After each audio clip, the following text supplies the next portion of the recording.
Good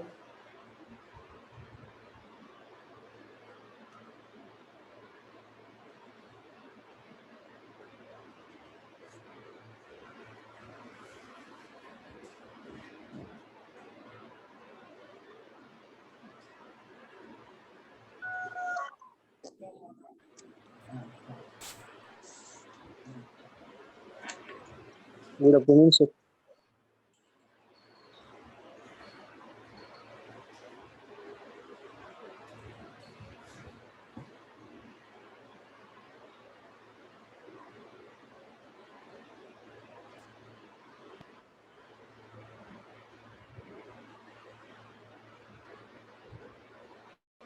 Good afternoon, sir.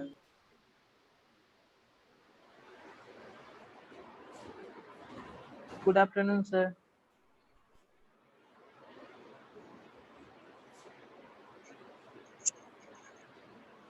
Good afternoon, sir. Good afternoon, sir. Good afternoon.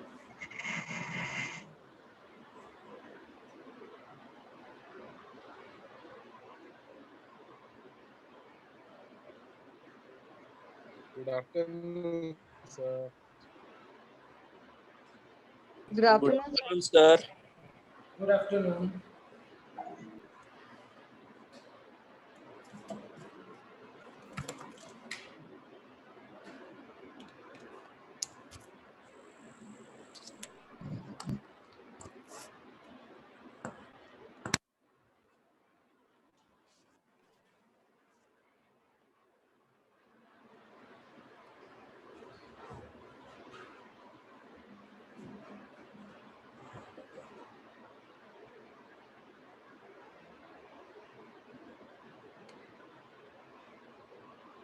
Good afternoon, sir. Good afternoon.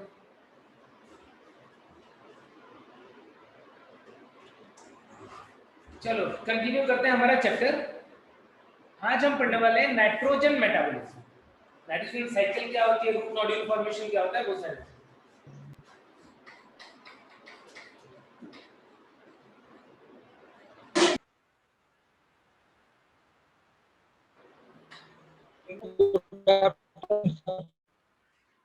Plant जो है वो nitrogen को mainly किस form में absorb करते हैं?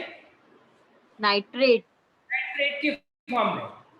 ठीक है, फॉर्मूला आयनिक फॉर्मूला तो ध्यान रखोगे ही, और यदि उसका मतलब नाइट्रेट है कि नाइट्राइट है, या सपोज क्यूप्रस है कि क्यूप्रिक है, फेरस है कि फेरिक है, तो ये भी तुम्हें ध्यान रखना है जितना दिया है उसका। ठीक है ना? तो यहाँ पर नाइट्रोजन जो है उसका अपटेक मेनली नाइट्रेट की फॉर्म में होता है, थोड़ा बहुत नाइट्राइट की फॉर्म में भी ये अपटेक करता है प्लांट, और जो एसिडिक सॉइल में उगने वाले प्लांट होते हैं उनके अंदर मेनली अमोनियम आयन की फॉर्म में एब्जॉर्प्शन होता है। जो एसिडिक सॉइल होते हैं उनमें अमोनियम भी एब्जॉर्ब होता है। ठीक है, अपटेक होने के बाद में ये रिड्यूस होगा और पहले कन्वर्ट होगा अमोनियम आयन के अंदर, और अमोनियम आयन जो है जो कि टॉक्सिक होता है वो कन्वर्ट होता जाता है किसके अंदर? डिफरेंट अमीनो एसिड में, और अदर प्रोडक्ट्स जो है वो क्या हो सकते हैं? Amino acid, protein, vitamin, hormone, chlorophyll, ऐसे डिफरेंट कंपोनेंट बनाने में वो यूज होता है, एसिमिलेशन होता है उसका। तो नाइट्रोजन मेटाबॉलिज्म को डिटेल में समझने से पहले सबसे पहले हम पढ़ेंगे नाइट्रोजन साइकिल के बारे में कि नाइट्रोजन साइकिल क्या होता है, कैसे चलता है। तो नाइट्रोजन साइकिल के बारे में वैसे तो हमने बात इकोलॉजी पढ़ते टाइम भी की थी। एक मिनट वेट करो।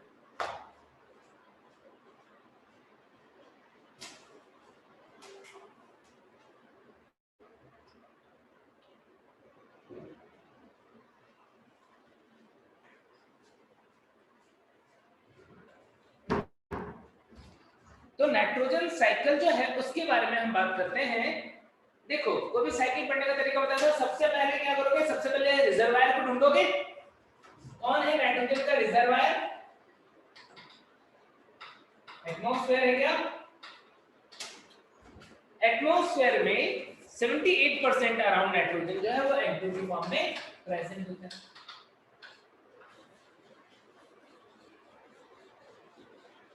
क्या कि हमने रिजर्वायर ढूंढा।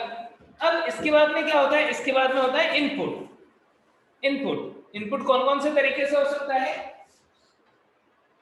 3 तरीके से। फिजिकल,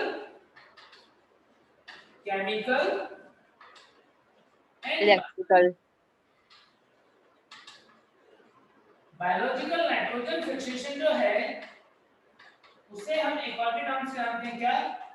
डायएज़ोट्रॉफी।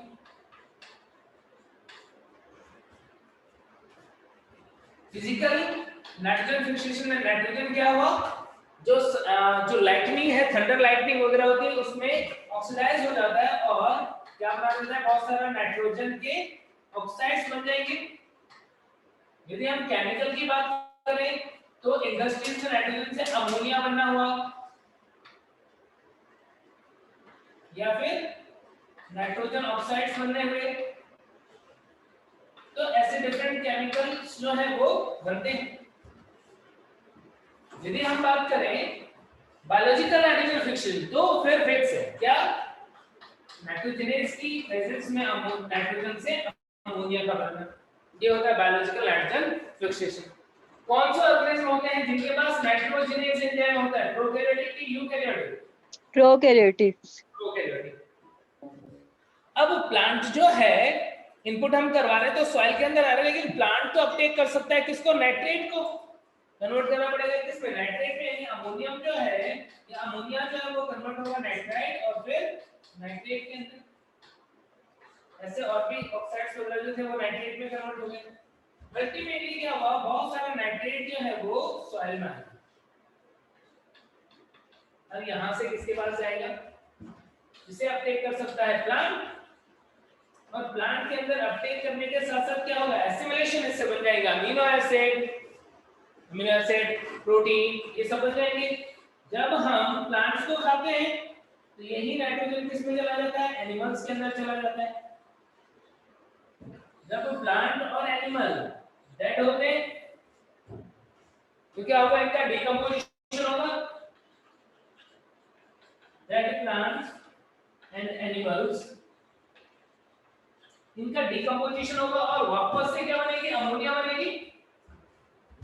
वापस से अमोनिया बनेगी, फिर से वो नाइट्रेट में कन्वर्ट हो जाए, नाइट्रेट में कन्वर्ट हो जाए, और इस तरीके से हम क्या देख रहे हैं, एक साइकिल चल रहा है ऑर्गेनिज्म के अंदर। उस साइकिल को हम क्या बोलते थे? इंटरनल साइक्लिंग बोलते थे। यहाँ पर कौन कौन से स्टेप तुम्हें दिख रहे हैं? तुम्हें एक स्टेप ये दिख रहा था, डायएज़ोट्रॉफी, बायोलॉजिकल नाइट्रोजन फिक्सेशन, एक स्टेप दिख रहा था। दूसरा स्टेप, अमोनिया से नाइट्रेट का बनना, क्या बोलते हैं इसको हम? नाइट्रिफिकेशन, नाइट्रीकरण। दूसरा स्टेप दिख रहा है। फिर प्लांट के अंदर क्या होता है? प्लांट के अंदर होता है एसिमिलेशन, अलग अलग यौगिकों का निर्माण हो जाए। जब ये डेड हुए तो डेड ऑर्गेनिज्म से अमोनिया जब रिलीज होती है, उस प्रोसेस को क्या बोलते हो? अमोनीकरण, यस, अमोनिफिकेशन, अमोनीकरण। कुछ अमाउंट में नाइट्रेट जो है वो वापस से एटमॉस्फेरिक नाइट्रोजन में भी कन्वर्ट होता है। कुछ अमाउंट में नाइट्रेट जो है वो वापस से एटमॉस्फेरिक नाइट्रोजन में भी कन्वर्ट होता है। इसको क्या बोलते हैं हम? विनाइट्रीकरण, डीनाइट्रिफिकेशन, डीनाइट्रीकरण। तो ये डिफरेंट स्टेप्स हैं जिन स्टेप के थ्रू नाइट्रोजन साइकिल चलती है। अब यहाँ पर तुम्हें क्या करना होगा, कुछ एग्जांपल्स ध्यान रखने होंगे। पहले भी पढ़ा है हमने, नाइट्रोजन साइकिल पहले पढ़ लिया था हमने। नाइट्रिकारी जीवाणु, बायोलॉजिकल नाइट्रोजन फिक्सेशन करने वाले जीवाणुओं के नाम बताइए क्या? राइजोबिन, यस, लिस्ट नाइट्रोसोमोनास, को इरेज कर दो क्या? यस, ठीक है। तो फिर अब देखो हर स्टेप में जो जीवाणु का हमारे उनके एग्जांपल।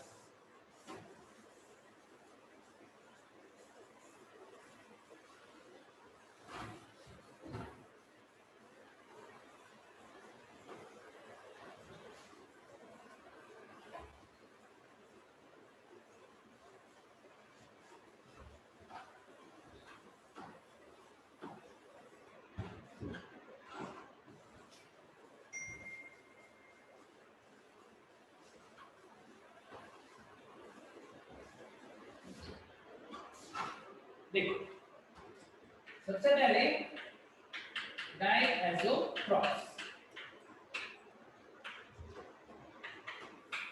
बायोलॉजिकल नाइट्रोजन फिक्सर, डायज़ोट्रॉफ्स बोलेंगे। कौन कौन से होते हैं? दो टाइप।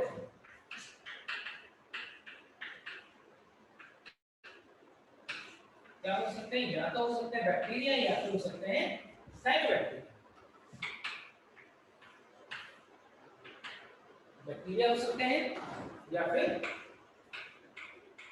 साइनोबैक्टीरिया। डायएज़ोट्रॉफ बैक्टीरिया जो होते हैं उनके अंदर दो कैटेगरी हो सकती है, या तो वो सहजीवी रूप से नाइट्रोजन स्तरीकरण करता हो, सिम्बायोटिक, या फिर स्वतंत्र रूप से करता हो, फ्री। दो टाइप के। बिल्कुल ऐसे ही साइनोबैक्टीरिया भी दो टाइप के हो सकते हैं, या तो सिम्बायोटिक या फिर मुक्तजीवी, फ्री। सिम्बायोटिक नाइट्रोजन फिक्सर में तुमने जो एग्जांपल पढ़े हैं अपने जीवन में, राइजोबियम किसके अंदर होता है? लेग्यूम्स। क्या बनाता है? Root nodule. Root nodule in legume. ऐसे ही फ्रैंकिया का नाम सुना था? Yes sir. फ्रैंकिया क्या करता है? एनबीना में होता है क्या? रूट नोड्यूल बनाता है किसके अंदर? नॉन लेग्यूम का। रूट नोड्यूल इन कैजुरीना, अल्नास, मायरिका, ऐसे प्लांट्स के अंदर रूट नोड्यूल। एजोराइजोबियम सेसबेनिया में होता है, तो ये सिम्बायोटिक है। फ्री लिविंग में कुछ एग्जांपल ध्यान रखोगे, लाइक क्लोस्ट्रिडियम, रोडोस्पाइरिडियम,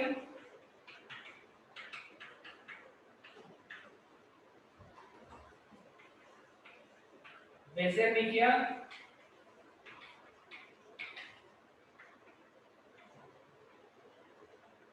एजोटोबैक्टर,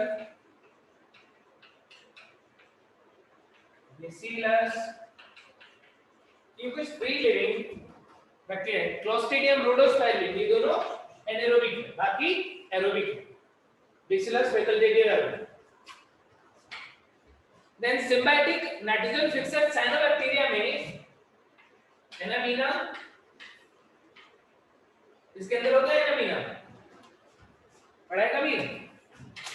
इन एजोला पिनाटा, एजोला फॉर्ड एंड साइकस, इनके अंदर एनामीना होता है। नोस्टॉक साइकस में भी होता है, मेनली इन एंथोसिनोस। ट्राइफोलियम। ठीक है, इनके अंदर प्रेजेंट होता है। सिम्बायोटिकल नाइट्रोजन सर बैसिलस एनारोबिक है या एरोबिक है? कौन सा? बैसिलस। क्लोस्ट्रिडियम पूछ रहे हो क्या? एनारोबिक है। एनारोबिक है नो एनारोबिक। सर, बैसिलस पूछ रहे हो क्या? Bacillus. Okay thank you. Yes sir. Bacillus facultative anaerobic, normally aerobic, लेकिन ऑक्सीजन की एब्सेंस में भी रह सकता है और नाइट्रोजन फिक्सेशन कर सकता है। Facultative anaerobic. Okay sir thank you. एनामीना और नोस्टॉक जो है फ्री लिविंग भी होता है, फ्री लिविंग आल्सो। उसके अलावा पॉलीमोरेक्स, ओलोसीरा फ्री लिविंग, राइस फील्ड के अंदर प्रोडक्टिविटी बढ़ाते हैं। तो बायोलॉजिकल नाइट्रोजन फिक्सर के ये एग्जांपल तुम्हें ध्यान रखने बहुत जरूरी है। सर थोड़ा सा कट गया है स्क्रीन से। हाँ आ गया।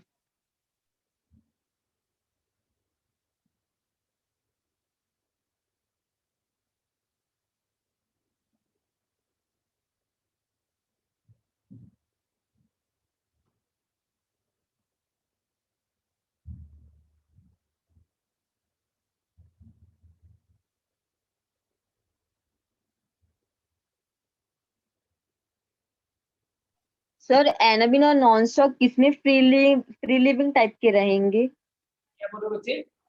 जो नॉन स्टॉक और एनाबिन है वो दोनों में लिखो ना, सिम्बायोटिक और फ्री लिविंग। तो एग्जांपल कौन से प्लांट में किस टाइप में रहेंगे मतलब? दोनों टाइप के होते हैं, कुछ सिम्बायोटिक है भाई, अलग अलग स्पीशीज होती है, कुछ सिम्बायोटिक है कुछ फ्री लिविंग है। अच्छा हाँ। कंडीशन में भी नाइट्रोजन फिक्सिंग करते हैं, सिम्बायोटिक में भी करते हैं। हाँ सर। अब देखो इसके बाद में अदर प्रोसेस जो था उसके अंदर कौन कौन से बैक्टीरिया काम है।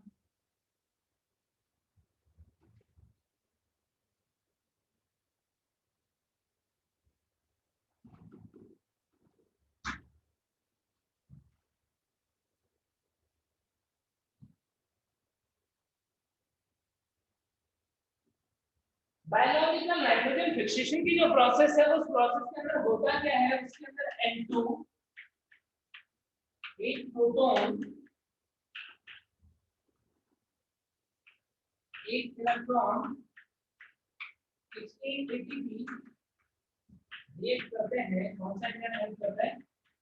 नाइट्रोजनेज। नाइट्रोजनेज एंजाइम जो है इसके अंदर दो यूनिट होती है, लार्जर यूनिट में FeNO प्रेजेंट। इस एंजाइम की हेल्प से ये क्या करता है, ये अमोनिया का फॉर्मेशन कर देता है, एक हाइड्रोजन निकल जाती है, एटीपी खर्च हो जाता है, प्लस ऑर्गेनिक फॉस्फेट। तो इस तरीके से देखा जाए तो अमोनिया का निर्माण करना या नाइट्रोजन में स्तरीकरण करना एक बहुत ज्यादा ऊर्जा खर्च करने वाली प्रोसेस होती है। एक अमोनिया बनाने के लिए 8 एटीपी खर्च होते हैं। ठीक है क्या, समझ गया ना? दो अमोनिया बनाने के लिए 16 एटीपी खर्च हो रहे थे, एक अमोनिया के लिए कितना होंगे? 8 एटीपी। तो इस तरीके से एक्टिव फिक्सेशन होता है सिम्बायोटिकली या फ्री लिविंग कंडीशन में। इस नाइट्रोजनेज एंजाइम को काम करने के लिए ऑक्सीजन फ्री एनवायरनमेंट चाहिए। ये बात हमने पहले भी की है जब हम साइनोबैक्टीरिया पढ़े। तो जिस भी सेल में ये काम कर रहा है, या तो वो एनारोबिक रेस्पिरेशन करता होगा या कम से कम ऑक्सीजन की मात्रा होनी चाहिए। तो प्लांट के अंदर लेविनोग्लोबिन जो है वो इसको हेल्प करता है। तो नाइट्रोजनेज की मैक्सिमम एक्टिविटी किसमें होगी? ऑक्सीजन फ्री एनवायरनमेंट में, जहां ऑक्सीजन कम होगा। ये तो बात है किसी नाइट्रोजन स्तरीकरण की। दूसरी हम बात करते हैं नाइट्रिफिकेशन की।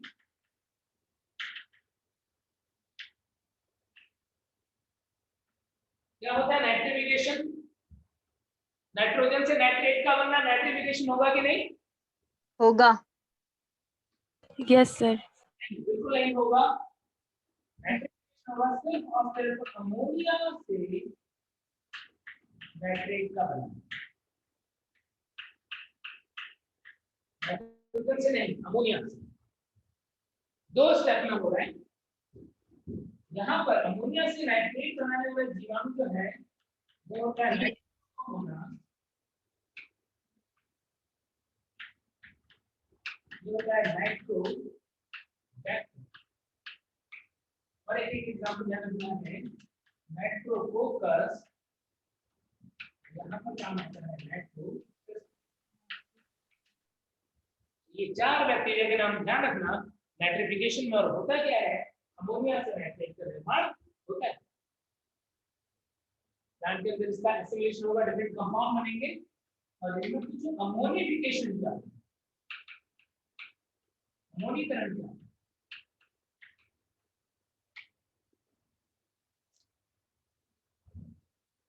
क्या नाइट्रोजन से अमोनिया बनना अमोनिफिकेशन होता है क्या? नाइट्रोजन से अमोनिया बनना अमोनिफिकेशन होता है क्या? Yes sir. क्योंकि ऐसा मत बोलो। जो मृत जीव होते हैं, जो डिके हो रहे हैं, उनके अपघटन से अमोनिया का निर्माण होता है, उसे बोलते हैं अमोनिफिकेशन। और अमोनिफाइंग बैक्टीरिया जो होते हैं वो कौन होते हैं? वो होते हैं bacillus, ramosus, bacillus vulgaris, bacillus माइक्रोमस रेमोसस। एंड ये सब क्या करते हैं, डिकम्पोज करते हैं, और डिकम्पोज करके क्या बना देते हैं, डेड ऑर्गेनिज्म से अमोनिया रिलीज करते हैं, और उस प्रोसेस को हम क्या बोलेंगे, अमोनिफिकेशन बोलेंगे। ध्यान रखना एग्जाम्पल। और डीनाइट्रिफिकेशन क्या है,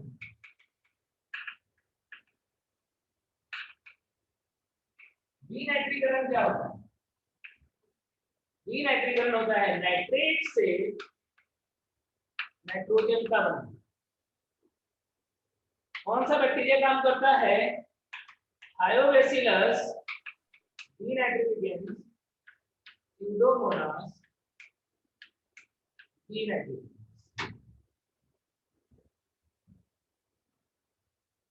तो ये एग्जांपल्स तुम्हें यहाँ पर ध्यान रखना है।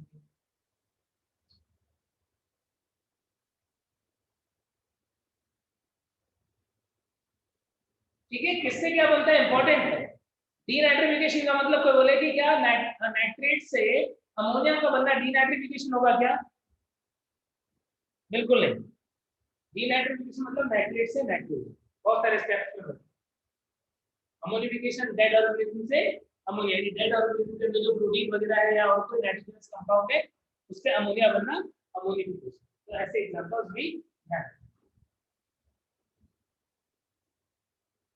अब देखो कैसे बनता है रूट।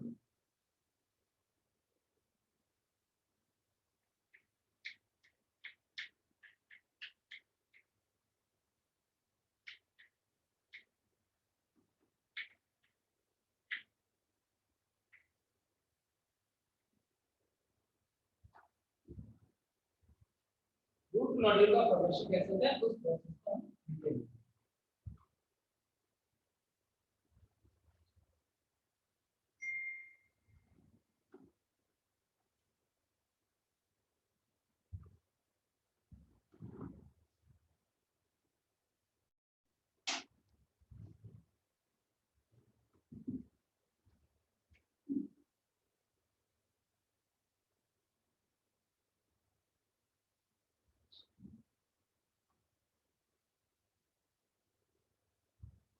देखो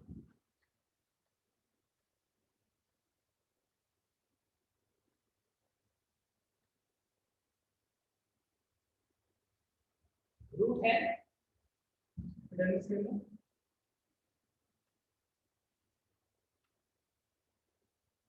और एक्स की सेल में।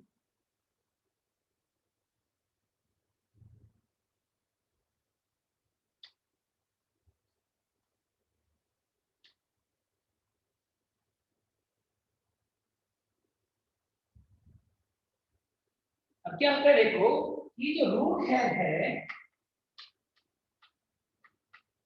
इसके आसपास में सॉइल में, मिट्टी में बहुत सारे राइजोबियम भी प्रेजेंट हैं।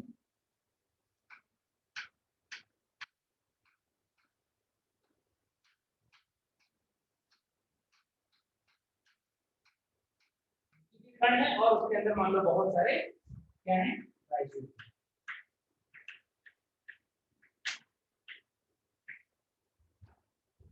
अब ये राइजोबियम को अपनी ओर बुलाने के लिए रूट हेयर क्या करती है, कुछ केमिकल सीक्रेट करती है, यहाँ से कुछ कीमोएक्टिवेट को स्रावित करती है ताकि राइजोबियम इसकी तरफ खींचा जाए।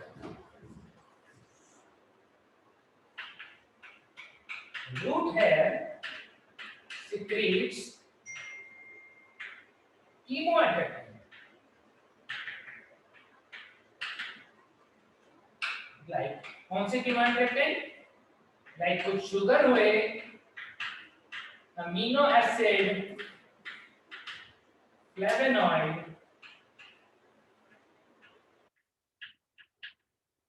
एक्सेट्रा। तो कुछ केमिकल जो है वो सिक्रेट किया रूट हेयर में, और इसकी वजह से क्या होगा, इसकी वजह से राइजोबियम जो है वो मूव करेगा और जाके इकट्ठा हो जाएगा जिसके नाम रूट है।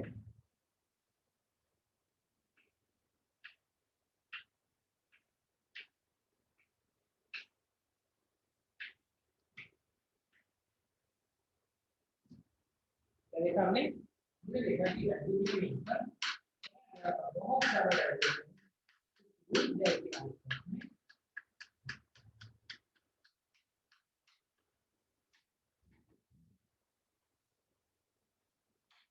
accumulation of rhizobium around root. मूल रोम के आसपास में बहुत सारा राइजोबियम इकट्ठा होगा और यहाँ पर ये राइजोबियम सीक्रेट करता है जिसे बोलते हैं हम node factor. Rhizobium secret node factor and induces curling of root hair। इसकी वजह से रूट हेयर की कर्लिंग होगी और रूट हेयर की कर्लिंग होती क्या हो जाएगा? इन्फेक्शन हो जाएगा बैक्टीरिया का। बैक्टीरिया कहाँ पर चला जाएगा? बैक्टीरिया चला जाएगा इस रूट हेयर के अंदर।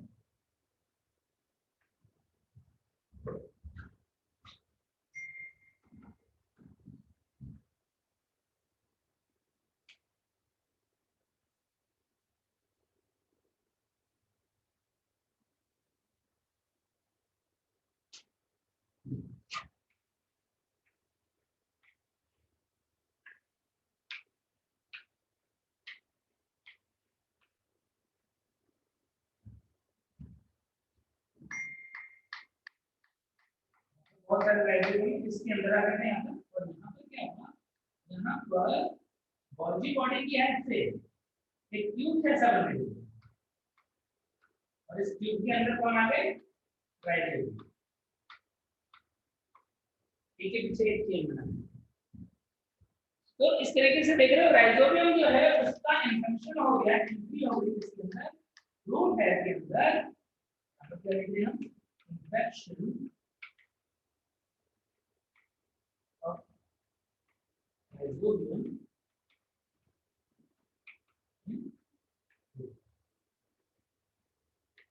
एंट्री हो गई।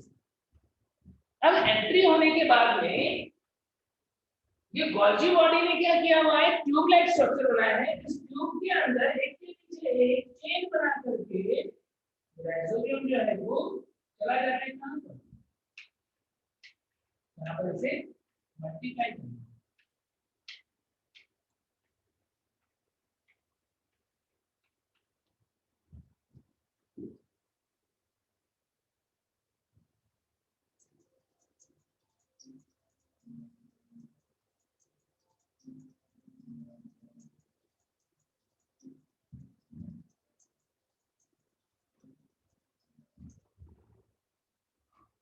यहाँ पर क्या हुआ?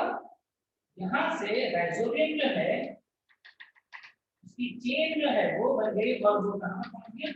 वो पहुंच गया इनर मोस्ट कॉर्टेक्स की इनर मोस्ट।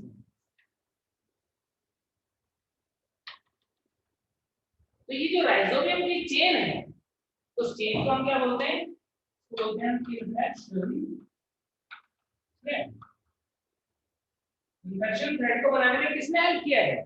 गोल्जी बॉडी ने। तो ये ट्यूब समान संरचना के द्वारा ये यहाँ पर पहुंच गया। ये पहुंच गया इनर कॉर्टेक्स में। राइजोबियम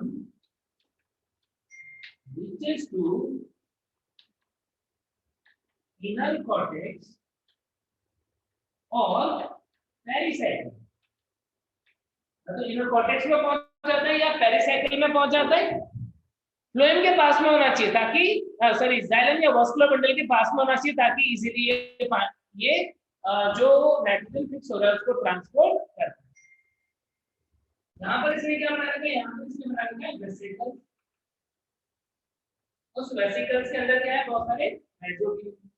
अब ये राइजोबियम यहाँ पर सीक्रेट करते हैं कुछ ऐसे हार्मोन जो सेल डिवीजन को इंड्यूस करते हैं, जैसे ऑक्सिन, साइटोकाइनिन।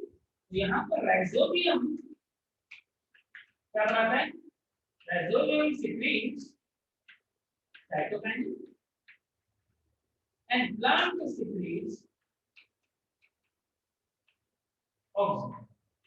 इन दोनों हार्मोन की वजह से यहाँ पर सेल डिवीजन स्टार्ट हो जाएगा, सेल डिवाइड करेंगे, इसके साथ साथ ये वेसिकल जिनके अंदर राइजोबियम में वो भी डिवाइड करेंगे और क्या बन जाएगा, और यहाँ पर बन जाएगा क्या, रूट नोड्यूल फॉर्मेशन होगा। ठीक है, क्या हुआ हमने देखा यहाँ पर रूट नोड्यूल, ये रूट नोड्यूल जो है वो वास्कुलर टिश्यू के पास में होता है, जाइलम के पास में।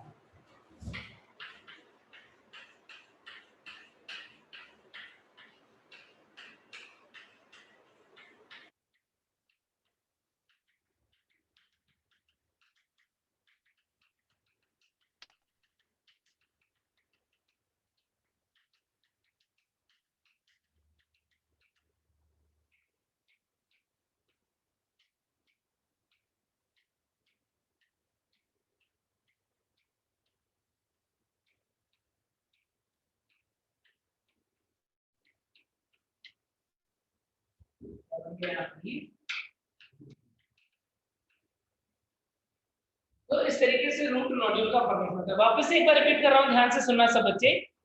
सबसे पहले डायग्राम में देख रहे हो क्या कि राइजोबियम जो है वो सॉइल के अंदर प्रेजेंट है, रूट के, उसको बुलाने के लिए रूट हेयर ने कुछ केमिकल्स बनाए, शुगर, अमीनो एसिड, फ्लेवोनॉइड।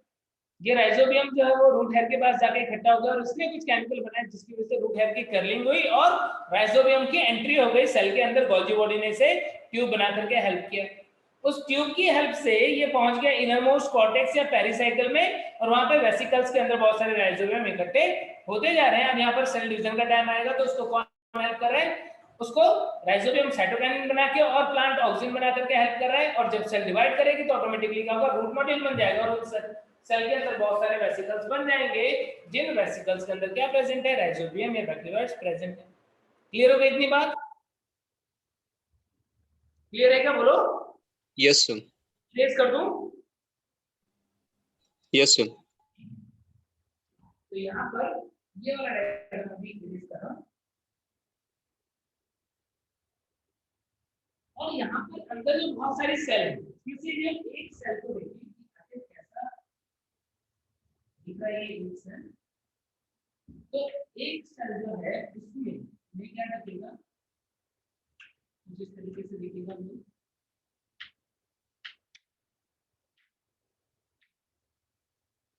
इसके अंदर बनते हैं बहुत सारे वेसिकल्स, कुछ इस और वेसिकल्स के अंदर क्या है, बैक्टीरिया राइजोबियम का शेप कैसा होता है बताइए? रॉड नहीं, नॉर्मली राइजोबियम जो है वो प्लियोमॉर्फिक होता है, डिफरेंट शेप्स के होते हैं, लेकिन रूट नोड्यूल के अंदर वो रॉड शेप के होते हैं। यहाँ पर स्पेसिफिकली वो रॉड शेप के हो गए हैं, इसीलिए इनको हम बोल देते हैं बैक्टीरियोइड्स। क्या बोलते हैं? बैक्टीरिया। इसके चारों तरफ जो मेम्ब्रेन है उसे बोल देते हैं पैरी बैक्टीरियोइडल, यानी बैक्टीरियोइड के चारों तरफ इसलिए पैरी बैक्टीरियोइडल मेम्ब्रेन।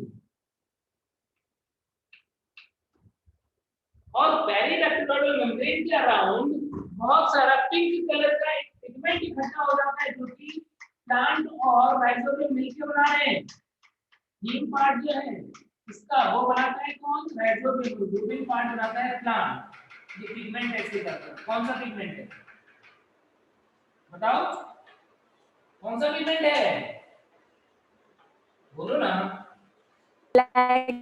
हीमोग्लोबिन।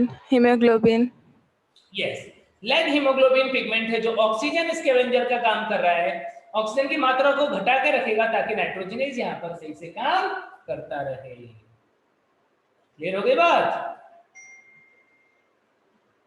क्लियर है क्या? सर एक बार और बताइए ना। सर जी लास्ट वाले को, के अंदर एक सेल जो है उसके अंदर क्या है, बहुत सारे वेसिकल्स हैं। वेसिकल्स के अंदर राइजोबियम जो वो रॉड शेप का होता है, जिसे हम क्या बोलते हैं? बैक्टीरियोइड। बैक्टीरियोइड के चारों तरफ जो झिल्ली है उसे हम क्या बोल रहे हैं? पेरीबैक्टीरियोइडल मेम्ब्रेन। और यहाँ पर बैक्टीरिया और प्लांट में मिलकर कुछ पिगमेंट बना है, लाइक हीमोग्लोबिन पिगमेंट, और ये पिगमेंट जो है वो क्या करता है, ऑक्सीजन को पकड़ के रखता है ताकि ऑक्सीजन की मात्रा कम रहे और नाइट्रोजन अच्छे से काम करता रहे और ये नाइट्रोजन स्थलीकरण कर पाए। तो इस तरीके से यहाँ पर बैक्टीरिया जो है वो नाइट्रोजन स्थलीकरण कर देते हैं। क्या बातें क्लियर हो गई अब? कर दो रेस? Yes sir. सर वो वाले कमेंट भी डालना, तो जो लास्ट वाला जो बना है उसको। सर पेरीबैक्टीरिया क्या है वो? बैक्टीरियोइडल मेम्ब्रेन।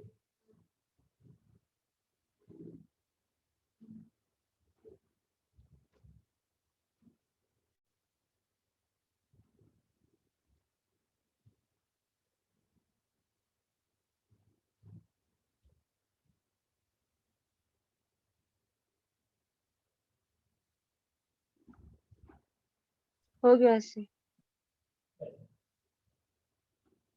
तो फिर अब देखो नाइट्रोजन एसिमिलेशन या नाइट्रेट एसिमिलेशन प्लांट के अंदर जब इसने, देखो दो टाइप के प्लांट है, या तो प्लांट के पास क्या आ रहा है, नाइट्रेट आ रहा है, और या फिर प्लांट के पास क्या आ रहा है, अमोनियम आ रहा है।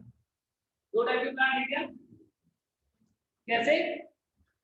जो नाइट्रोजन स्थिरीकरण करने वाले प्लांट हैं, जो नाइट्रोजन स्थिरीकरण करने वाले प्लांट हैं, उनके पास क्या आ रहा है, नाइट्रोजन फिक्सिंग करने वाले प्लांट के पास क्या आ रहा है, डायरेक्ट नाइट्रोजन को अमोनिया में कन्वर्ट किया। लेकिन बाकी प्लांट जो सिंबैटिकली नाइट्रोजन फिक्सिंग नहीं कर रहे, वो क्या है, वो नाइट्रेट को ले रहे। तो प्लांट के अंदर सबसे पहले क्या होगा, सबसे पहले नाइट्रोजन एसिमिलेशन की बात करेंगे तो नाइट्रेट जो है उसे कन्वर्ट किया जाएगा इसके अंदर नाइट्राइट में, और फिर उससे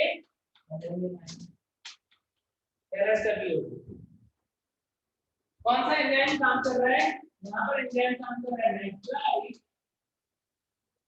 रिडक्टेज, और यहाँ पर नाइट्रेट रिडक्टेज। इन एंजाइम ने क्या किया, इन एंजाइम ने नाइट्रेट को अमोनियम आयन में कन्वर्ट कर दिया, फर्स्ट स्टेप हो गया, नाइट्रेट रिडक्शन हो गया। फिर क्या हो जाएगा, फिर ये अमोनियम जो है क्या है, ये इट इज हाईली टॉक्सिक। क्या अमोनियम आयन जो है वो हाईली टॉक्सिक होता है क्या? पढ़ा होगा तुमने एक्सक्रीशन वगैरह में कभी अपने जीवन में। तो इसीलिए प्लांट क्या करता है, तो it is converted in glutamate. Amino acid. Glutamate यदि तुम बोल रहे हो ग्लूटामिक एसिड में कन्वर्ट होता है तो तुम बिल्कुल सही बोल रहे हो। सबसे कॉमनली जो अमीनो एसिड यहाँ पर बनता है, सबसे कॉमन अमीनो एसिड जो है जो प्लांट में यहाँ पर बनता है वो ग्लूटामिक एसिड ही होता है, बिल्कुल सही। ठीक है, तो आखिर ये डिफरेंट अमीनो एसिड या कंपाउंड्स में जो कन्वर्ट होते हैं, तो अमीनो एसिड कैसे बनते हैं? देखो अमीनो एसिड जो नाइट्रोजन जो है उसको अमीनो एसिड में कन्वर्ट करना है डिफरेंट कंपाउंड्स के थ्रू, तो वो कैसे कन्वर्ट होता है, उसमें पहला स्टेप है रिडक्टिव एलिमिनेशन। रिडक्टिव एलिमिनेशन क्या होता है? रिडक्टिव एलिमिनेशन दो चीजें हैं, रिडक्शन और एलिमिनेशन। रिडक्शन होना चाहिए और अमीनो ग्रुप जुड़ना चाहिए। मैं सही बोल रहा हूँ क्या? रिडक्शन होना चाहिए और अमीनो ग्रुप जुड़ना चाहिए। ये जैसा होगा तो उसे रिडक्टिव एलिमिनेशन बोलोगे क्या तुम लोग? तो उसके लिए हमें जरूरत पड़ेगी एक कीटो एसिड की। कीटो एसिड क्या होगा? जिसके अंदर CO ग्रुप भी हो और COOH ग्रुप भी हो, ऐसा कोई यौगिक होगा तो क्या हम इसे कीटो एसिड बोल देंगे? बोलो क्या ये कीटो एसिड है क्या? अब इस कीटो एसिड के अंदर अमीन ग्रुप जाना है। अमीन ग्रुप कौन देगा? जो अमोनिया बना था वो। और अपचेन करना है। अपचेन कौन कर सकता है? जो बना सकता है क्या? NADPH। NADPH की रिक्वायरमेंट होगी क्या? NADPH की रिक्वायरमेंट जब डिहाइड्रोजिनेज एंजाइम से ये रिएक्शन कंप्लीट होगी, डिहाइड्रोजिनेज एंजाइम की जो रिएक्शन कंप्लीट होगी तो ये कीटो ग्रुप जो है वो रिड्यूस हो जाएगा। रिड्यूस हो जाएगा तो क्या होगा, यहाँ से 2 हाइड्रोजन एक ऑक्सीजन को लेके चला गया, क्या हो गया, H2O बाहर निकल जाएगा, H2O बाहर निकल जाएगा और C जो है वहां पर एक हाइड्रोजन जुड़ जाएगा, एक बैलेंस से खाली हो जाएगी, निकल गया एक हाइड्रोजन जुड़ गया, एक बैलेंस से खाली हो गई, क्या हो जाएगा, ये NH2 ग्रुप यहाँ पर जाकर के ऐड हो जाएगा। अल्टीमेटली क्या होगा, अल्टीमेटली ये कीटो एसिड कुछ ऐसे कंपाउंड में कन्वर्ट हो जाएगा। क्या इस कंपाउंड को जानते हो तुम लोग, कीटो एसिड क्या बन चुका है, अमीनो एसिड। देखा कितना आसानी से कीटो एसिड अमीनो एसिड में कन्वर्ट हो गया। इसको किसकी जरूरत पड़ी, अपने O ग्रुप को रिड्यूस करने की जरूरत पड़ी और NH2 को यहाँ पर जोड़ने की जरूरत पड़ी और ये कन्वर्ट हो गया किसके अंदर, अमीनो एसिड के अंदर। क्लियर हो गई बात। अब इसका एग्जांपल भी ध्यान रखना है। तो एक कीटो एसिड का नाम जो तुमने अपने जीवन में कभी सुना होगा, अल्फा कीटो ग्लूटामिक एसिड, सुना है तुमने अपने जीवन में, बोलो। Yes sir. जो रिडक्टिव एनिमेशन होता है तो ये कन्वर्ट हो जाता है किसके अंदर, ये कन्वर्ट हो जाता है अमीनो एसिड, इसका नाम है ग्लूटामिक एसिड या ग्लूटामिक।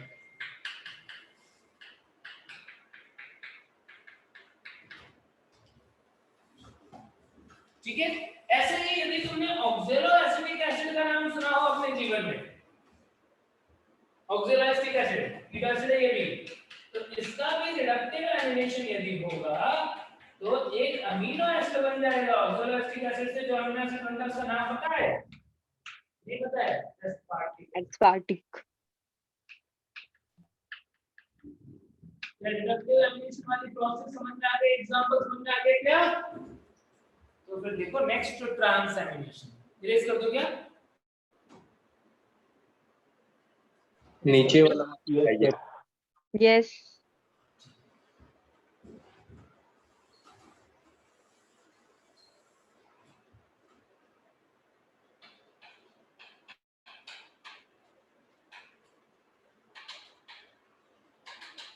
ट्रांस एमिनेशन नाम से पता पड़ रहा है कि एमीन ग्रुप का क्या हो रहा होगा, ट्रांसफर हो रहा होगा। ट्रांस एमिनेशन का नाम से पता पड़ रहा है कि एमीन ग्रुप जो है उसका ट्रांसफर हो रहा होगा, इसीलिए इसको क्या बोल रहे हैं, एमीन ग्रुप के ट्रांसफर से ट्रांस।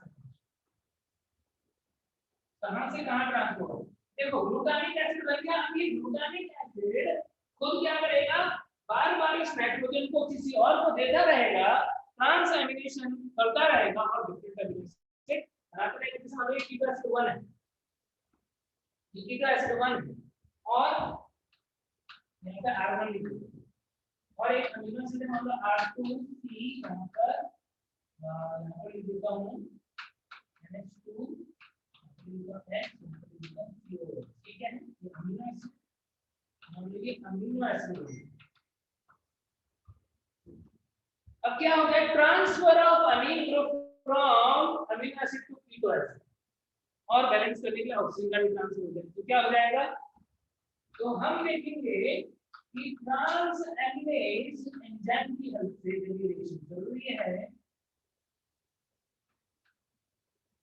ट्रांस एमिनेज एंजाइम की हेल्प से रिएक्शन जरूरी है कि R1 वाला जो कीटो एसिड था वहां पर NH2 ग्रुप आ गया है और ये कन्वर्ट हो गया किसके अंदर, भाई ये तो कन्वर्ट हो गया किसी अमीनो एसिड के अंदर। जो पहले कीटो एसिड था अब वो क्या हो चुका है, तो अमीनो एसिड बन चुका है, अमीनो एसिड 2 लिख दो और यहां से NH2 ग्रुप ट्रांसफर हो गया, ऑक्सीजन इधर आ गया है। तो ये जो पहले अमीनो एसिड था वो अब किसमें कन्वर्ट हो चुका है, अब वो कीटो एसिड के अंदर कन्वर्ट हो चुका है, कीटो एसिड। तो transfer of amino acid from transfer of amino group from amino acid to keto acid will create a new amino acid। और ऐसा कैसे हो सकता है, जैसे मान लो ऑक्सैलो एसिटिक एसिड है, सेल के पास और ग्लूटामिक एसिड बना है इनिशियली। तो ग्लूटामिक एसिड अमीनो एसिड होगा और ऑक्सैलिक एसिड कीटो एसिड हो जाएगी। जब आपस में रिएक्ट करेंगे तो क्या हो जाएगा, तो OAA जो है वो कन्वर्ट हो जाएगा एस्पार्टिक एसिड के अंदर और ग्लूटामिक एसिड किसमें कन्वर्ट हो जाएगा, अल्फा कीटोग्लूटारिक एसिड। समझ गए क्या, आसान है क्या बहुत? ध्यान से पढ़ रहे होगे तो रटने की जरूरत नहीं पड़ेगी, एनसीईआरटी के एग्जांपल्स हैं, एनसीईआरटी की रिएक्शंस हैं। ध्यान से पढ़ रहे होगे तो एग्जांपल रटने की जरूरत नहीं पड़ेगी, तुमको समझ में आ रहा होगा कि कैसे रिएक्शन हो रहा है, क्या हो रहा है। अभी तो यस सर। ठीक। इसके बाद में अमीनो एसिड से एमाइड बनता है, एमाइडेशन कैसे बन सकता है, कोई अमीनो एसिड है, मान लो ग्लूटामिक एसिड, इसके पास एक NH2 ग्रुप होता है, इसमें एक और NH2 ग्रुप यदि ऐड हो जाए तो ये बन जाएगा ग्लूटामीन। ग्लूटामीन क्या है, अमाइड है, इसके पास दो नाइट्रोजन। ग्लूटामिक एसिड के पास एक नाइट्रोजन था, तो ग्लूटामीन के पास कितना होगा, दो। एस्पार्टिक एसिड, एक और अमीनो ग्रुप ऐड हो जाए तो ये किसमें कन्वर्ट हो जाएगा, ये कन्वर्ट हो जाएगा एस्पार्गिन, एमाइड है, एमाइड है। प्रोसेस को हम क्या बोल देंगे, एमाइडेशन बोल देंगे।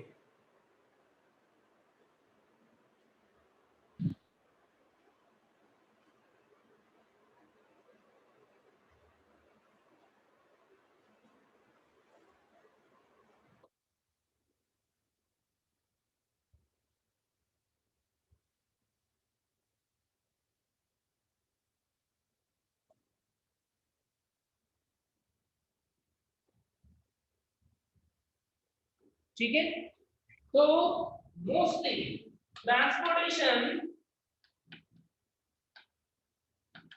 mainly occurs as amide. क्यों? Because it contains more nitrogen than amino acid. जैसे कोई अमीनो एसिड है, मान लीजिए देख रहे हो अमीनो एसिड, जब इसका एमाइड बनेगा तो क्या होगा, COOH के लिए क्या होगा, CONH2 हो जाएगा, एक होगा। ऐसे तो होता है एमाइड में। तो यदि अमीनो एसिड था तो एक नाइट्रोजन था, एमाइड है तो कितने नाइट्रोजन हो जाएंगे, दो नाइट्रोजन हो जाएंगे। इसीलिए प्लांट के अंदर मेनली एमाइड की फॉर्म में ही नाइट्रोजन का ट्रांसपोर्टेशन होता है। किसके द्वारा, जाइलम के द्वारा, जाइलम के द्वारा होता है, पहले पढ़ा था ऑर्गेनिक फॉर्म में जाना। ठीक है, और एक और बात ध्यान रखना, एनसीईआरटी की line, some tropical legume plant transport nitrogen in form of greens.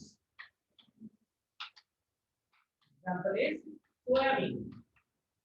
Soybean के अंदर नाइट्रोजन का ट्रांसपोर्टेशन इसकी फॉर्म में होता है, यूरिक की फॉर्म में होता है। क्या बातें क्लियर हो गई? तो इसी के साथ में हमारा चैप्टर फिनिश हो गया है।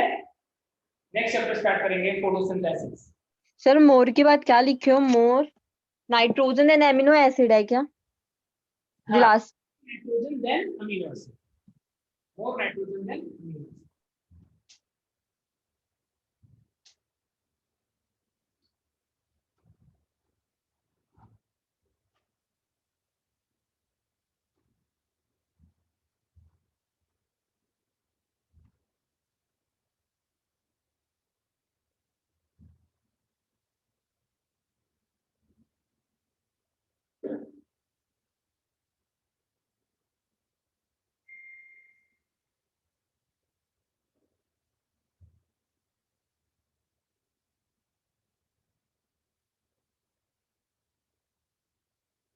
सर एक बुक का लाइन है, उसको डालूं क्या अभी?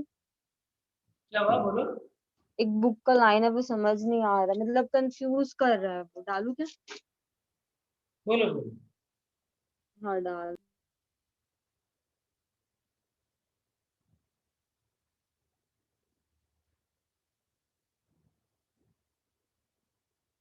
भेज रहे हो क्या?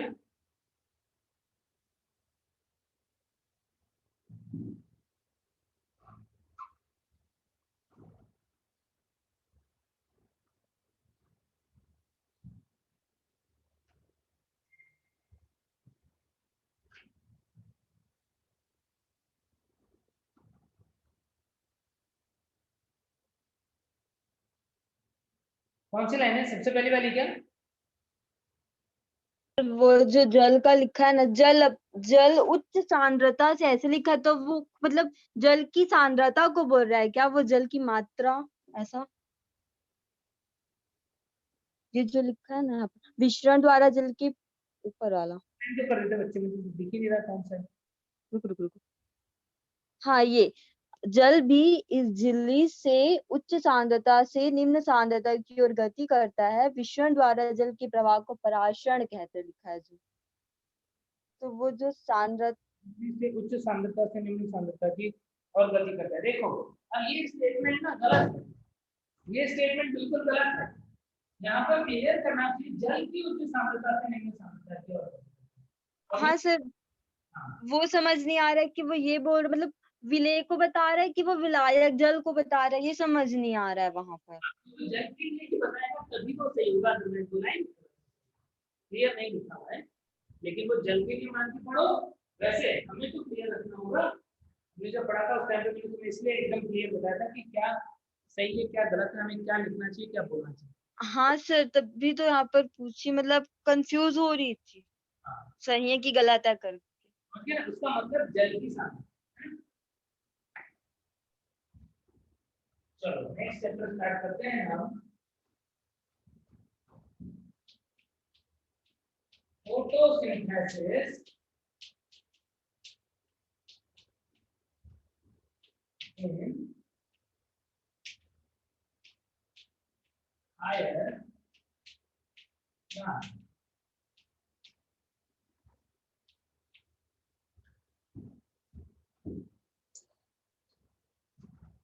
उच्च पादपों में प्रकाश संश्लेषण। देखो प्रकाश संश्लेषण बहुत ही इंपॉर्टेंट प्रोसेस है। क्यों? क्योंकि ये वो प्रोसेस है जिसके द्वारा पादप अपना भोजन बनाता है। सिर्फ अपने लिए नहीं बनाता है, बल्कि जितने भी इस धरती के ऊपर हेटेरोट्रॉफिक ऑर्गेनिज्म हैं उन सबके लिए अल्टीमेटली फूड यहाँ से यानी फूड, जिसने सोलर एनर्जी को कन्वर्ट किया किसके अंदर, केमिकल एनर्जी के अंदर, जैसा कि हमने इकोलॉजी में भी पढ़ा था। इसे हमने कन्वर्टर, ट्रांसड्यूसर ऐसे वर्ड से नाम दिया था। प्लांट को करते क्या है, प्रकाश संश्लेषण को कैसे डिफाइन कर सकते हो? वह प्रक्रिया जिसमें पादप तरल अकार्बनिक पदार्थ जैसे CO2 और H2O को सूर्य के प्रकाश, सनलाइट और क्लोरोफिल की उपस्थिति में जटिल कार्बनिक पदार्थ में कन्वर्ट कर देगा। ये एम्पिरिकल रिएक्शन, ये एम्पिरिकल रिएक्शन है, सबसे सरल फॉर्म में मैंने लिखा है। लेकिन जब हम एग्जैक्ट रिएक्शन को लिखेंगे कि प्लांट के अंदर क्या होता है, तो फिर यहाँ पर बनता है कार्बोहाइड्रेट C6H12O6 प्लस यहाँ पर बनता है ऑक्सीजन, और जब हम इसको बैलेंस फॉर्म में लिखेंगे, यहाँ पर लिखना होगा 6CO2, यहाँ पर लिखना होगा 12H2O, सनलाइट क्लोरोफिल के प्रेजेंस, और 6O2 ऐसा आएगा। सरल कार्बनिक पदार्थ जटिल कार्बनिक पदार्थ का निर्माण। अब प्रकाश संश्लेषण की प्रक्रिया को जब हम ऐसे लिखते हैं तो मेरा एक क्वेश्चन आता है कि यहाँ पर 12H2O लिखा, यहाँ पर 6H2O लिखा, क्या मतलब आ रहा है? इस 6H2O को मिटा देता हूँ और यहाँ पर 6H2O लिख देता हूँ, तो क्या ये एक्यूरेट रिएक्शन नहीं होगी क्या? यदि यहाँ पे 12H2O वहाँ पर 6H2O है, यहाँ पर मैं सीधे 6 लिखूं, उसको हटा दूं, तो क्या ये रिएक्शन सही नहीं रहेगा क्या? क्या इसमें कुछ गड़बड़ हो जाएगी क्या? Hydrogen balancing. Yes sir. Oxygen sir oxygen क्या कम हो जाएगा। कम हो जाएगा? क्यों? 12H2O है, 6H2O है, इस 6 को हटा दिया, 6 कर दिया, बैलेंस तो तब भी रहेगा। सर ऑक्सीजन ही नहीं सर वो होगा ऑक्सीजन ना। निकलेगा वो ना कम हो जाएगा। क्यों? सर ऑक्सीजन ही नहीं आएगा वाटर ना। का ऑक्सीडेशन होता है तो ऑक्सीजन निकलते हैं। बिल्कुल सही बोल रहे हो कि ये जितना भी ऑक्सीजन है, यहाँ पर जितना भी ऑक्सीजन तुम्हें दिख रहा है, ये सारा का सारा ऑक्सीजन वाटर के फोटोलाइसिस से आ रहा है। इस CO2 में से ऑक्सीजन नहीं आ रहा, सीधी सी बात। यदि इस CO2 में से ऑक्सीजन नहीं आ रहे हैं, बैलेंस करना होगा तो हमें इस बात का ध्यान रखना पड़ेगा कि यदि यहाँ पर टोटल 12 O है, 6 O2 मतलब 12 O है, तो यहाँ पर 12 O होना चाहिए, यानी वाटर का हुआ ऑक्सीडेशन की रिएक्शन कैसी है, जो ऑक्सीकरण वाली अभिक्रिया है, जल के फोटोलाइसिस से या ऑक्सीकरण से ऑक्सीजन निकलती है, इसलिए हमको इसको यहाँ पे 12 लिखना पड़ेगा, वहां पर 6 लिखना पड़ेगा। तो ये प्रक्रिया जो इसको प्रूव कर दिया था रूबेन हासिड कामेन ने O18 heavy acid of zone से यूज करके। तो ये जो रिएक्शन होती है ये एनाबॉलिक है कि मेटाबॉलिक? क्या ये एनाबॉलिक प्रोसेस है? एनाबॉलिक मतलब उपचय प्रक्रम, जिसमें छोटे यौगिक मिलकर बड़ा यौगिक बनाते हैं। यस, एनाबॉलिक प्रोसेस है। ऑक्सीकरण हो रहा है कि अपचयन हो रहा है कि रिडॉक्स रिएक्शन है? रिडॉक्स। क्यों? इसमें किसी का अपचयन भी हुआ है क्या? CO2 का। कार्बन डाइऑक्साइड का। CO2 क्वेश्चन पूछे कि CO2 का ग्लूकोज में परिवर्तित होना उदाहरण है ऑक्सीकरण अपचयन रिडॉक्स। क्या बोलोगे? CO2 से ग्लूकोज का बनना उदाहरण है ऑक्सीडेशन रिडक्शन रिडॉक्स। अपचयन। रिडक्शन हो रहा है, वो पूरी प्रक्रिया तो रिडॉक्स है, लेकिन यदि एक स्टेप के लिए पूछ रहा है CO2 से ग्लूकोज बनना तो रिडक्शन होगा, वाटर से ऑक्सीजन बनना ऑक्सीडेशन होगा, पूरा मिला के रिडॉक्स होगा। एंटरगोनिक प्रोसेस से कि एक्सर्गोनिक ऊर्जा जो है, ऊर्जा उष्मा शोषी की उष्मा क्षेपी एसिड होता है, वो है क्या है ये ऊर्जा जो इसको अवशोषित कर रही है? शोषी है सर। एंटरगोनिक।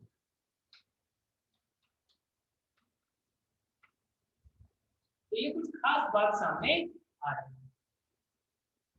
यहाँ पर हम क्या देख रहे हैं?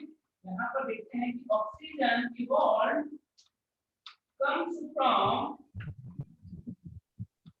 photolysis of water.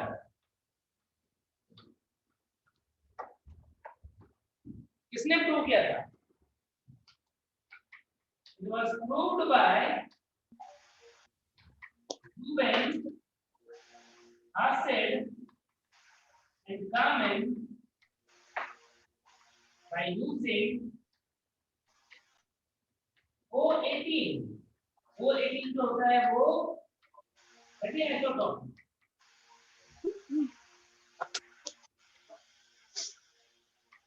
तो इसको यूज करके रूबेन हासिड कामेन ने बता दिया था कि ऑक्सीजन जो भी आ रही है वो वाटर के फोटोलाइसिस से आती है, CO2 से नहीं। और एक और भी साइंटिस्ट ने जिन्होंने इसको प्रूव किया था, कौन है वो? One name,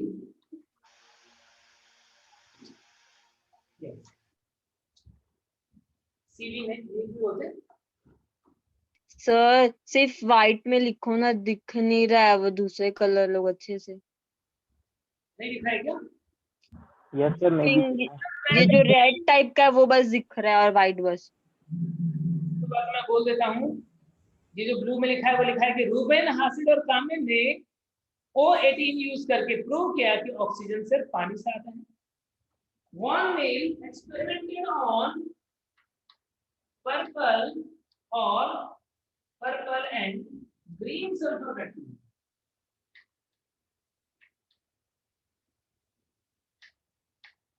सर वो तो दिख ही नहीं रहा ब्लू वाला। कुछ नहीं दिख रहा है, सर दिखाई नहीं पड़ रहा सर। ब्लू है वो तो कुछ दिख ही नहीं रहा है। हाँ बोल रहे, लिखो ना सर। बच्चे सुनाई नहीं दे रहे क्या?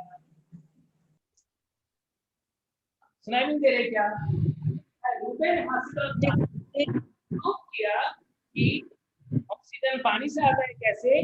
O18 यूज करके, heavy acid of oxygen use करके। वन मील में पर्पल सल्फर बैक्टीरिया और ग्रीन सल्फर बैक्टीरिया के ऊपर एक्सपेरिमेंट किया। कैसा एक्सपेरिमेंट किया? उन्होंने देखा कि वो लोग जो है इलेक्ट्रॉन प्रोटॉन डोनर की फॉर्म में वाटर को यूज ही नहीं करते, तो किसको यूज करते हैं? माइक ऑफ कर लो।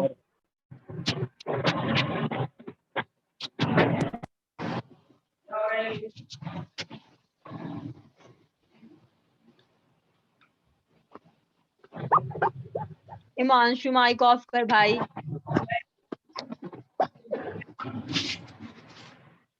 आवाज आ रही है?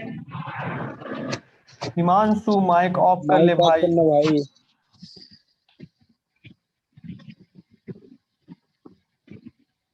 सर आप ही करो ना उधर से बंद। हाँ सर। अगर मोबाइल रखते कहीं भूल जाए वो कहीं ऐसी जगह भी जान तरह की आवाज आती है, जिस रूम में वो पढ़ता है उस रूम में है कुछ। देखो तो यहाँ पर वाटर की जगह ये H2S यूज कर रहा है, ठीक है? तो क्या हुआ? सिर्फ सल्फर एक ही है, ऑक्सीजन तो वाटर तो अभी भी बना है। इसका मतलब इस रिएक्शन में भी वाटर तो बन ही रहा है। इससे यहाँ से ऑक्सीजन, यहाँ से हाइड्रोजन, वाटर, यहाँ से हाइड्रोजन, यहाँ से ऑक्सीजन, वाटर, और H2S का क्या है? सल्फर। तो CV9 जो है उन्होंने अपने एक्सपेरिमेंट में purple sulphur bacteria, green sulphur bacteria पे एक्सपेरिमेंट किया और बता दिया कि देखो वो H2O की जगह H2S यूज करते हैं, तो उस केस में सल्फर रिलीज होती है। क्लियर हो गई बातें सबको? Hello sir. हाँ बच्चे। सर ये एनारोबिक क्यों लिखे आप? क्या एनारोबिक? सर सर क्या बोल रहे हो? Sulphur sir first point anabolic दिख नहीं रहा सर। अभी भी नहीं दिख रहा? एनाबॉलिक प्रोसेस सर ब्लर है। एनाबॉलिक तो है ही तो। सर लास्ट वाला मतलब ऊष्मा शोषी ना? हाँ सर एनाबॉलिक क्यों लिखे आप? हाँ, एनाबॉलिक तो सारा ही होगा ना बच्चे, क्योंकि छोटे कंपाउंड जब भी बड़ा कंपाउंड बना रहे हैं तो एनाबॉलिक तो होगा ही। सर और थर्ड पॉइंट बताइए ना एक बार। एंडरबॉलिक क्योंकि लाइट एनर्जी को एब्जॉर्ब कर रहे हैं ना भाई, लाइट को एब्जॉर्ब कर रहे हैं, ऊर्जा को अवशोषित कर रहे हैं, इसलिए हम क्या बोल रहे हैं? एंडरबॉलिक। शोषण जो है वो एक्सरबॉलिक होता है, क्यों? क्योंकि उसमें एटीपी बनती है, ऊर्जा बनती है, तो एक्सरबॉलिक, इसमें ऊर्जा यूज हो रही है। एंडरबॉलिक सनलाइट यूज हो रहा है ना, एंडरबॉलिक। अब डिफरेंट एक्सपेरिमेंट्स हैं। क्या यदि तुम्हें प्रूव करना हो कि फोटोसिंथेसिस के लिए लाइट की जरूरत होती है, तो कैसे प्रूव करोगे?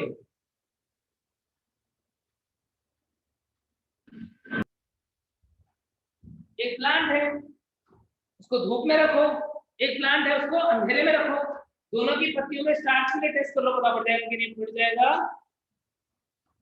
बोलो। चल जाएगा सर। आधी पार्ट को काले कपड़े से ढक दो और आधे को रहने दो, क्या होगा? जो ढका हुआ भाग होगा उसके अंदर निर्माण नहीं होगा, स्टार्च के लिए आइडियल टेस्ट जो है वो नेगेटिव आ जाएगा। कर सकते हैं प्रूव? Yes sir. प्लांट के सिर्फ ग्रीन पार्ट में फोटोसिंथेसिस होता है, तो कैसे कर सकते हो?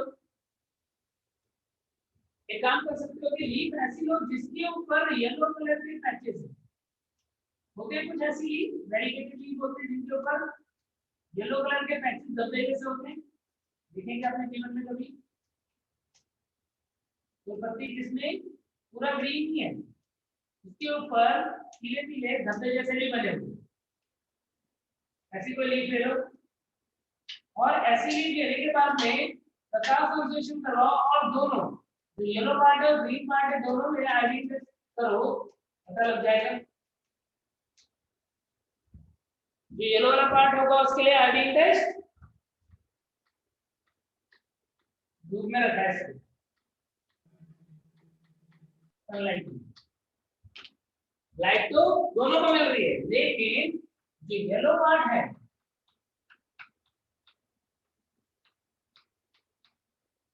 और जो ग्रीन पार्ट दोनों में आयोडीन टेस्ट का रिजल्ट अलग अलग है। येलो पार्ट के अंदर क्या होगा? आयोडीन टेस्ट ब्लू नेगेटिव, मतलब स्टार्च एब्सेंट, का मतलब ग्रीन पार्ट जो है वहां पर फोटोसिंथेसिस हो रहा है। यहाँ पर iodine test positive, starch present, photosynthesis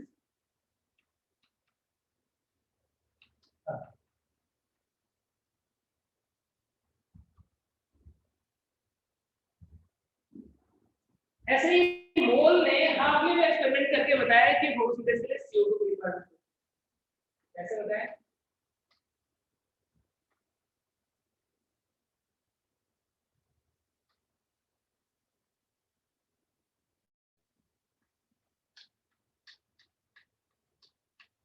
ये प्लांट है, इसकी लीफ है, इसकी लीफ को हाफ पार्ट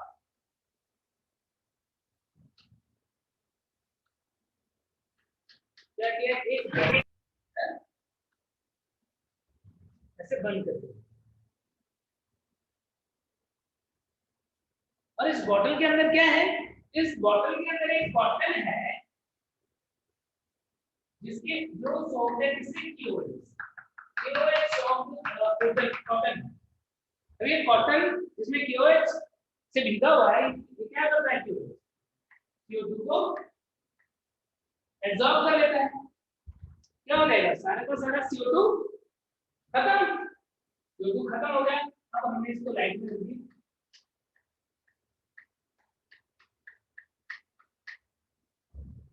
बताओ किस पार्ट के लिए आयोडीन टेस्ट पॉजिटिव आएगा और किसके लिए आयोडीन टेस्ट नेगेटिव आएगा? Iodine test negative, iodine test positive. This is moles half leaf extended। Moll के आधी पत्ती का प्रयोग, आधी पत्ती का प्रयोग। ऐसे ही जोसेफ प्रिस्ले जो है उन्होंने एक्सपेरिमेंट किया था 1770 में। कौन सी? हेलो सर, प्रिस्ले का पहला एक्सपेरिमेंट कब हुआ था? Carbon dioxide. एक्सपेरिमेंट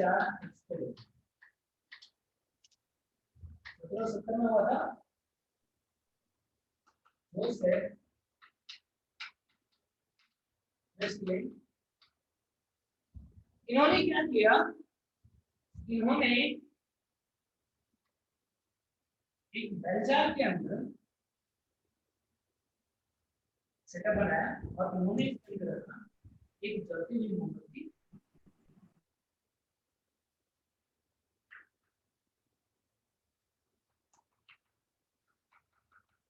एक जिंदा चूहा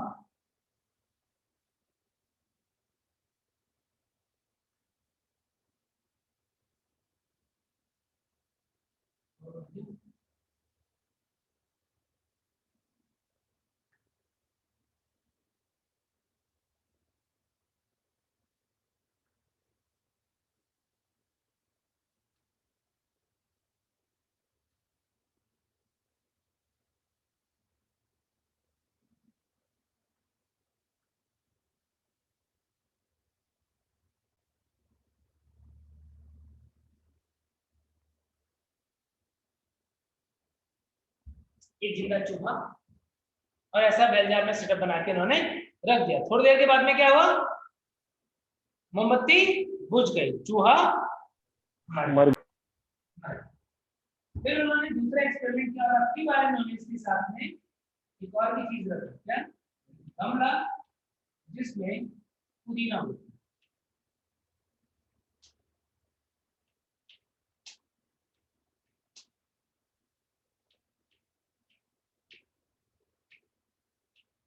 और अब की बार उन्होंने देखा कि चूहा जिंदा रहा मोमबत्ती जलती रही, क्या हो रहा था कि ये दोनों के दोनों वायु को प्रदूषित कर रहे थे। अब तो हमें पता है CO2 बना के प्लांट क्या कर रहा था, प्लांट इस फाउल एयर को, प्रदूषित वायु को कन्वर्ट कर रहा था किसके अंदर, फ्रेश एयर के अंदर, बना रहा था ऑक्सीजन, जिसकी वजह से ये दोनों जिंदा रहे। तो उन्होंने बता दिया कि प्लांट जो है वो अशुद्ध वायु को शुद्ध वायु में कन्वर्ट करते हैं। इस टाइम तक 1770 तक ऑक्सीजन की खोज हुई थी, 4 साल बाद 74 में ऑक्सीजन की खोज हुई। ठीक है, सेम एक्सपेरिमेंट जो है वो किया था किसने,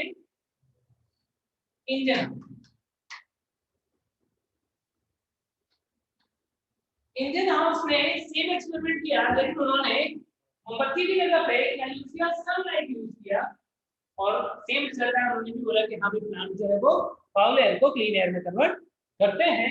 उसके अलावा इंडियन हाउस ने ये भी बताया था कि फोटोसिंथेसिस की प्रोसेस में ऑक्सीजन फॉर्म होती है। उन्होंने एक बीकर के अंदर एक्वेटिक प्लांट एडिला लिया, एडिला, और बीकर जो है उसको उल्टा करके, हाँ कीप जो है उसको उल्टा करके यहाँ पे रखा। इस कीप के ऊपर उन्होंने एक टेस्ट ट्यूब करके उल्टी करके पानी से भर के और इस पूरे सेटअप को रख दिया धूप में।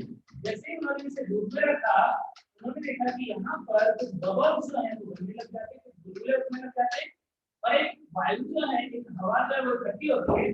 बाद में चेक किया क्या था, ऑक्सीजन। तो इंडियन हाउस ने ये भी बताया कि ऑक्सीजन इस प्रोसेस में इवॉल्व होती है। क्लियर है? तो ये सारे एक्सपेरिमेंट हैं। जूलियस वॉन सेक्स ने बताया कि फोटोसिंथेसिस की प्रोसेस के अंदर स्टार्च होता है, जो ग्रीन पार्ट होते हैं उनके अंदर स्टार्च होता है। ठीक है, और TW एंगलमान ने क्लेरोफोरा यूज करके सबसे पहले एक्शन स्पेक्ट्रम बनाया था। उसके बारे में बात करेंगे हम नेक्स्ट लेक्चर में। ठीक है, तो आज के लिए इतना काफी है। नेक्स्ट लेक्चर में चैप्टर को कंटिन्यू करते हैं। इतना तक सब बच्चे जो है वो पढ़ के आना, बल्कि एक्स्ट्रा भी पढ़ के आते हैं। ठीक है, चलो मिलते हैं। Thank you sir. ओके बच्चे, bye bye. Thank you sir, bye.